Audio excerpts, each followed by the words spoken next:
केंद्रीय कानून मंत्री अर्जुन राम मेघवाल ने बीकानेर के दौरे पर फोर्स इंडिया से खास बातचीत में कई मुद्दों पर खुलकर बात की।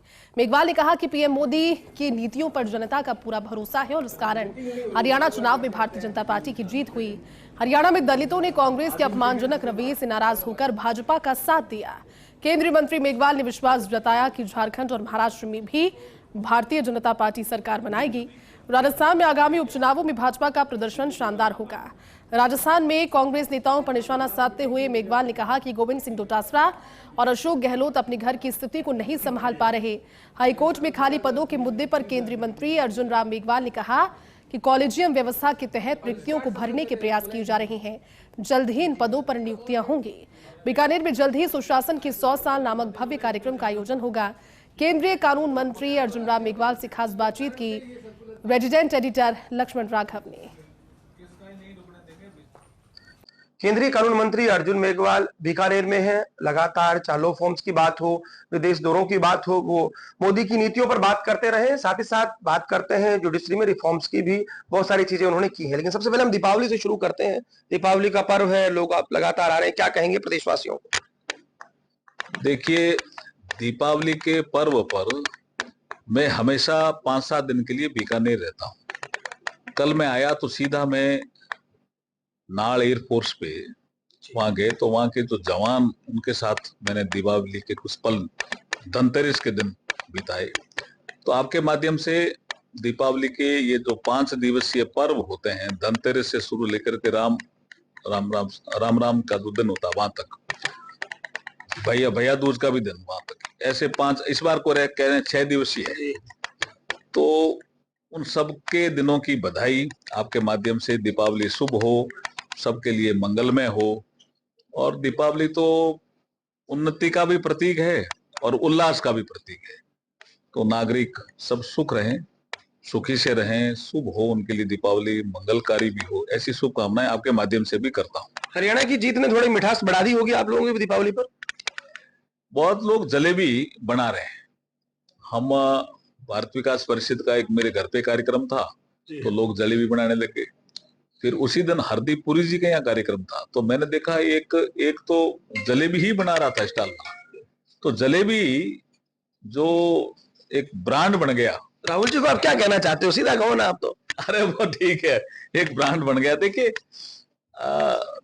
जो हरियाणा का जो चुनाव है, उस चुनाव ने ये सिद्ध करने की कोशिश की कि नरेंद्र मोदी जी की नीतियां इस देश को विकसित बनाने में सहायक सिद्ध होती है, सहायक सिद्ध है। और हरियाणा चूंकि विकसित होता हुआ एक प्रदेश है, पर कैपिटा इनकम भी वहां ठीक है, गांव में काम भी अच्छे हुए हैं, बिना पर्ची बिना खर्ची के लोगों को नौकरियां भी लगी है। जो कांग्रेस के लोग थे वो अति उत्साह में इन चीजों को पहचान नहीं पाए। साइलेंट वोटर बहुत थे और काम भी बहुत किया था 10 सालों में। तो भारतीय जनता पार्टी को जो सफलता मिली हरियाणा में, उसका प्रभाव महाराष्ट्र में भी पड़ेगा और झारखंड में भी पड़ेगा और राजस्थान में के जो 7 उपचुनाव हो रहे हैं इनमें भी पड़ेगा। पर एक चीज और, मुझे जो मैं जितना पढ़ पाता हूँ पॉलिटिकल साइंस के विद्यार्थी के नाते, एक और मिथक तोड़ दिया हरियाणा में कि दलितों को लेकर बहुत चीज बात होती थी। आप भी बार बार कहते थे ऐसा नहीं है। शायद बड़ा वोट आया है वहां पर, आप लोग खुद वहां पर रहे, लगातार आपने संभाली कमान, ऐसा कुछ भी हुआ? निश्चित रूप से हुआ, इसमें कोई शक नहीं है। देखिए, इसमें टर्निंग पॉइंट जो मैं समझता हूं, अब ये तो कांग्रेस का इंटरनल मैटर है, लेकिन शैलजा जी का जो अपमान हुआ, वो भी दलित समाज ने सोचा कि भाई ये इतने बड़ी कांग्रेस की नेता है, इसको कांग्रेस के एक नेता जो हुडा समर्थक है, वो इस तरह से कैसे गालियां दे सकते हैं, जाति सूचक गालियां कैसे दे सकते हैं। वो भी एक विषय था।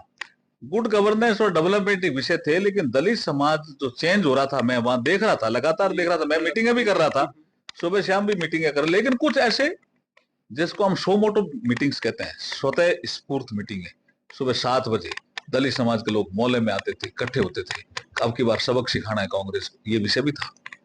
राजस्थान के उपचुनाव में मुद्दे क्या रहेंगे? क्योंकि देखिए, अशोक गहलोत डोटासरा लगातार आक्रामक है। कभी वो कहते हैं कि साहब सर्कस चल रहा है, कभी कहते हैं पर्ची की सरकार चल रही है। आप चूंकि स्टार प्रचारक भी हैं, आप किन मुद्दों को लेकर जनता के बीच जाएंगे और क्यों लगता है कि उपचुनाव में इस बार भाजपा को राहत मिलेगी? देखिए, ये जो हमारे गोविंद सिंह जी डोटासरा जी हैं, अब एक बहुत बड़े दल के वो प्रदेश के अध्यक्ष हैं, उनको इतने हल्के स्तर पे नहीं आना चाहिए। मैं उनसे ये पूछना चाह रहा हूँ कि जब अजय माकन और मल्लिका अर्जुन खड़गे जब आए थे जयपुर में, तब वो कौन सी पर्ची लेके आए थे और इन्होंने क्यों विरोध किया था? हाईकमांड की पर्ची का भी विरोध किया था ना इन्होंने। तो पर्ची का सिस्टम तो इनके यहाँ है, हमारे यहाँ नहीं है।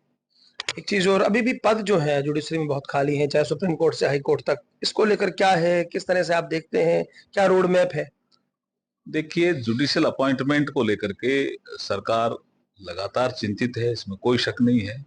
एक कॉलेजियम सिस्टम बना हुआ है, उसके तहत सुप्रीम कोर्ट हाई कोर्ट के पद भरे जाते हैं। सुप्रीम कोर्ट में तो एक ही पद खाली है अभी, और मुझे लगता है जल्दी भरा भी जाएगा। और हाई कोर्ट की जो वैकेंसियां हैं वो नियमित हम लगातार भर रहे हैं। आपने देखा होगा, कल भी हमने राष्ट्रपति महोदय से अनुमति लेकर के 5 आदेश निकाले। लगातार ये प्रक्रिया जारी रहती है, लेकिन फिर भी इसमें हम तेजी लाएंगे और हम लगातार जो हमारा एक प्रोसेस है जिसके तहत हम वार्ता करते रहते हैं, उसको भी हम गति देंगे, वार्ता को भी। और इसका जो भी पेंडेंसी जहां जहां है हाई कोर्ट में, कई तो हाई कोर्ट से नाम ही नहीं आते हैं जल्दी सी, तो कहीं हाई कोर्ट में पेंडेंसी है, कहीं और जगह पेंडेंसी है, उसको दूर करेंगे और वैकेंसीज को जल्दी भरेंगे। आखिरी सवाल मेरा, बहुत सशक्त नेता के तौर पर अब आपकी गिनती हो रही है, न केवल प्रदेश में, देश में भी। ऐसे में बीकानेर के लोगों की उम्मीदें भी बढ़ी हुई हैं, और आपके एक दोस्त जो आप जानते हैं, शुभचिंतक, कांग्रेस से लड़े, वो लगातार बहुत सारी बातें कहते रहते हैं। इस बार आपके मन में बीकानेर के लिए क्या प्लान है? कोई 2-3 मुद्दे जिन पर आप काम करना चाहेंगे? हमारे सामने लड़े वो तो हमारी आलोचना करेंगे ही ना, वो स्वाभाविक उनका मेरे ख्याल में गुण बन गया जी। लेकिन मैं उनकी आलोचना नहीं करता।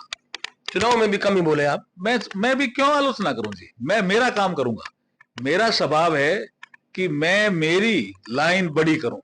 आपने अच्छा सुझाव दिया कि हम कोई बीकानेर के लिए ऐसा काम करें जो पीढ़ियां याद करें, उस दिशा में ही लगे हुए हैं।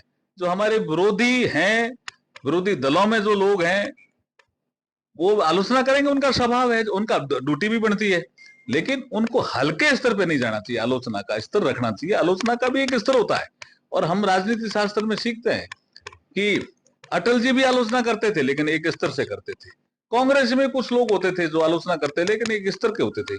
इस तरह के जो मेरे सामने चुनाव लड़े, वो मेरे आलोचना करते करते बहुत हल्के स्तर में चले जाते हैं। वो हल्कापन नहीं आना चाहिए। मेरा उनको सुझाव है, बाकी माने नहीं माने उनकी ड्यूटी। दीपावली पे सुझाव है कि हल्कापन नहीं आना चाहिए। आलोचना करनी चाहिए। आलोचना अगर आपको लगता है कि कोई चीज है तो करनी चाहिए, लेकिन अगर मेरा कद बढ़ रहा है और उनको पीड़ा हो रही है तो मैं उसका क्या करूंगा? मेरे पास थोड़ी इलाज है उसका। 2-3 पॉइंट जिन पर बीकानेर के लिए काम करेंगे इस बार। हाँ, मैं एक बड़ा काम जो आपके माध्यम से कहना चाह रहा हूं कि हम सुशासन के 100 वर्ष एक बीकानेर के लिए मनाना चाहते हैं। 25 में महाराजा गंगा सिंह जी ने फिरोजपुर में गंगा नहर के लिए शिलान्यास किया था 9 दिसंबर 1925 को। उस दिन से लेकर के और जब तक उसका उद्घाटन हुआ था 1927 तक, बीकानेर में काफी बड़े काम होंगे, आपको मैं उसमें बताऊंगा। और बीकानेर का 100 साल बीकानेर कैसे चला, सुशासन के 100 वर्ष।